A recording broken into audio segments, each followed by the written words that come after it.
Assalamualaikum warahmatullahi wabarakatuh. Nama saya Muhammad Syazlan bin Cik Zulkifli. Saya dari unit BM1. Baiklah, hari ini saya akan mempersembahkan tugasan 2, iaitu penghasilan produk, di mana saya harus mengilustrasikan sistem keselarasan huruf vokal dalam bentuk digital bagi kursus PMMB 1094 Kemahiran Bahasa Melayu. Baiklah, tanpa berlengah lagi, mari kita mulakan. Baiklah, secara umumnya, apakah itu huruf vokal?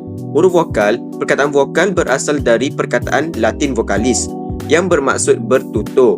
Kerana dalam kebanyakan bahasa, perkataan dan perbualan tidak menjadi tanpa bunyi vokal. Vokal juga merujuk kepada huruf-huruf yang digunakan untuk menuliskan bunyi. Dalam bahasa Melayu terdapat 6 huruf vokal, iaitu A, seperti ayam dan kata, I taling yang berbunyi esok dan ekor, I pepek yang berbunyi emak dan emas, I ikan dan itik, O obor dan otak, U ular dan usik. Baiklah, sistem keselarasan huruf vokal. Apakah sistem keselarasan huruf vokal? Menurut Siti Hajar Abdul Aziz pada 2008, keselarasan huruf vokal bermaksud kesesuaian dua huruf vokal yang membentuk dua suku kata pada kata dasar, iaitu pasangan antara dua huruf vokal pada suku kata perakhir dengan huruf vokal pada suku kata akhir tertutup. Namun, sistem keselarasan huruf vokal ini mempunyai syarat-syarat yang tertentu. Syarat-syarat keselarasan huruf vokal adalah: keselarasan adalah antara dua huruf vokal pada kata dasar. Kedua, kata dasar hendaklah berakhir dengan suku kata tertutup. Ketiga, kata yang berikut mengandungi lebih daripada dua suku kata. Yang terlibat dengan sistem keselarasan huruf vokal hanyalah dua suku kata terakhir sahaja. Baiklah, tahukah anda terdapat 18 pola keselarasan huruf vokal dalam sistem ejaan Rumi Bahasa Melayu?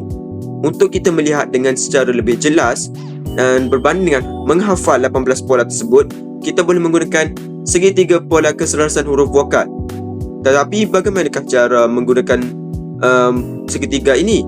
Segitiga keselarasan huruf vokal digunakan sebagai contoh. A bertemu dengan UU. A dijadikan sebagai suku kata pra-akhir dan UU dijadikan sebagai suku kata huruf vokal tertutup. Ini adalah 18 gabungan dalam pola keselarasan sistem huruf vokal yang terdapat dalam bahasa Melayu. Sistem keselarasan ini dapat dilihat dengan lebih jelas dengan menggunakan segitiga keselarasan huruf vokal. Namun, terdapat juga pola kecualian keselarasan vokal dalam bahasa Melayu. Pola ini, kebanyakan perkataan ini berasal daripada kata pinjaman bahasa Inggeris dan bahasa Arab. Pola kecualian dikategorikan sebagai pola di mana tidak merangkumi 18 pola yang kita bincangkan tadi.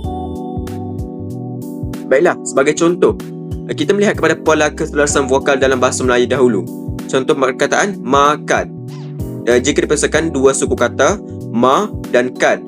Ma menggunakan huruf vokal a, iaitu sebagai suku kata perakhir, dan kan menggunakan suku kata a juga sebagai suku kata tertutup.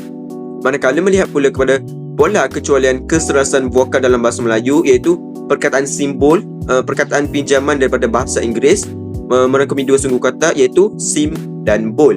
Sim menggunakan IE sebagai suku kata perakhir dan O sebagai suku kata tertutup.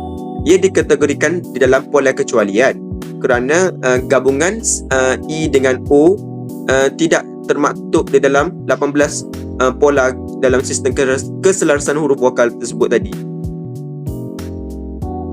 Baiklah, sebagai rumusan, kita dapat konklusikan sebagai sistem keselarasan huruf vokal dalam bahasa Melayu ialah aturan yang menyelaraskan bunyi vokal dalam kata dasar dengan imbuhan atau kata tambahan yang diberikan.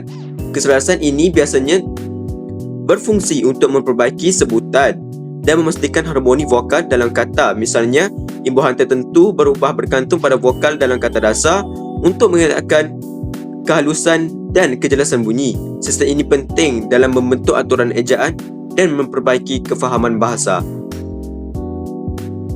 Baiklah, itu sahaja daripada saya. Sekian, terima kasih. Assalamualaikum.